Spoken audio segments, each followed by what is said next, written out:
Hello and welcome to another edition of Coaches Weekly. I'm Jim Egan here with head football coach Randy Ari. We're looking back on Saturday's game, the final home game against Benedictine. And Randy, for a half, a little over a half, we got a pretty good game. Lots of offensive fireworks on both teams. But then in the last part of the game, I think it was maybe just a case of Benedictine had too many weapons. Yeah, well, what happened was, we were playing toe-to-toe, and we had a great situation, I thought, playing at home, and, our guys came out very fired up, and I thought we played real well the first half. And then we made some miscues, and they're a good football team, and when you make mistakes, we had an interception on the 10-yard line, we had a punt blocked. We had a punt, drop the punt, and we give them the ball in the red zone and very close to scoring.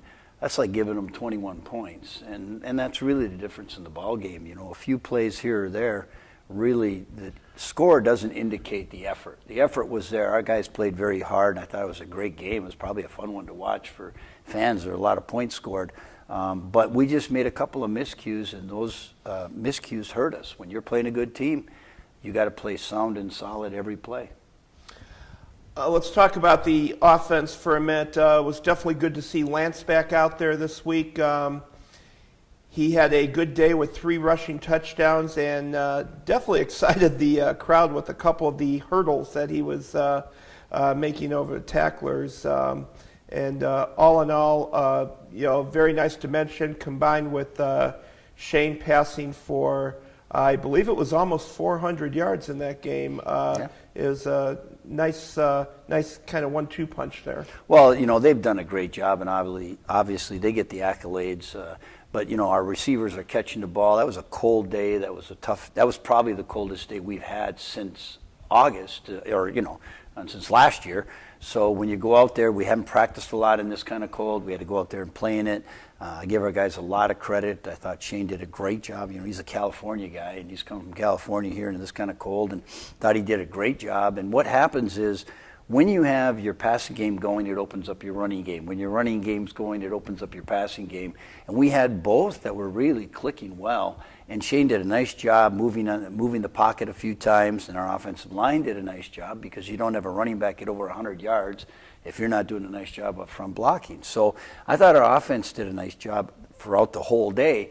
We stalled on a couple things. We had a couple of breaks that didn't go our way, and that really makes the difference in a ball game, because if you want to really look, and again, I don't think the score is an indication of the game.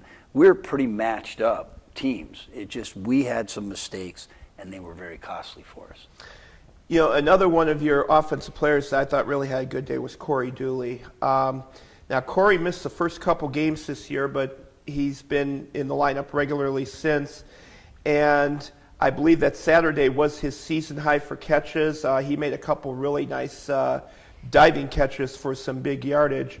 And I was thinking during the latter part of that game, Ryan Allison, of course, has had a great year. He's a senior. With his graduating, it kind of seems like Dooley is auditioning for the job of number 1 receiver next year. Well, Ryan has had a great year. He's doing a great job with the special teams, punt returner, a kick returner, as a receiver, slot receiver. He's very quick. He's very agile and very fast. So it makes it tough for people to cover him.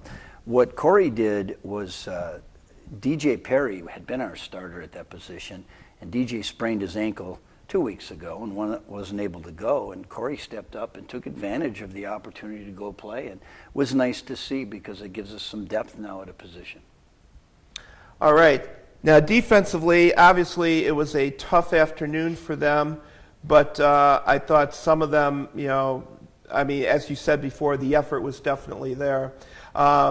And one guy that really seems to be shining the last couple of weeks has been Rudy Payan. He was your top tackler again on Saturday, and he's just week in and week out just getting it done. Yeah, Rudy's done a nice job. Coach Jusick has done a nice job with our defense. We were one of the top teams in the country a couple weeks ago. as far as the red zone defense, and he's done a good job with getting our guys in the right position.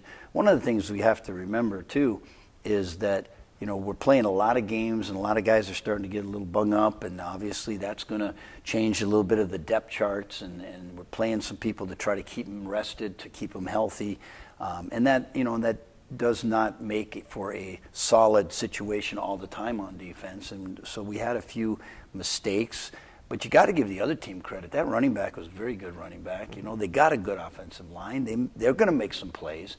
And we just got to be able to, and we did the first half, go toe-to-toe with a team like that. And in today's football, offenses are definitely an advantage. The things that they can do. Look at it doesn't matter what level. Scores are much higher today than they were 10, 15, 20 years ago, just because of the fact that offenses are so opened up, so spread out, and there's just a lot more going on the offense today. So I think the other thing that really hurt our defense more than anything was we put them in bad position, whether it be because of our kicking game or because offensively we didn't move the ball when we were backed up. Then when you give the other team a short field, the chances of scoring are a lot better. So, obviously with our kicking game, when it's clicking and our offense is clicking, and we can keep the ball on our side of the field, a lot easier for us to score, harder for them, and that's the field position game. And we didn't win that Saturday, and that's part of the reason we lost the game. All right, this Saturday, it's 2 road games now to close out the season, and this Saturday will be up at Lakeland. And I understand that it's going to be a special day up there. Lakeland, I believe, is honoring one of the teams that you were a part of earlier in your coaching career. Yeah, 20 years ago when I was coaching at Lakeland, we had an undefeated team, and there's a lot of people coming back for that and the dedication of their new field, and they held it off for our game up there so I could be a part of it. So that was nice of them. I'm really not going to do much. Pre-game, I'll go say hi to the guys. But, as far as, they're trying to do some nice things up there. They got a brand new field, which is exciting to see for the conference and for them.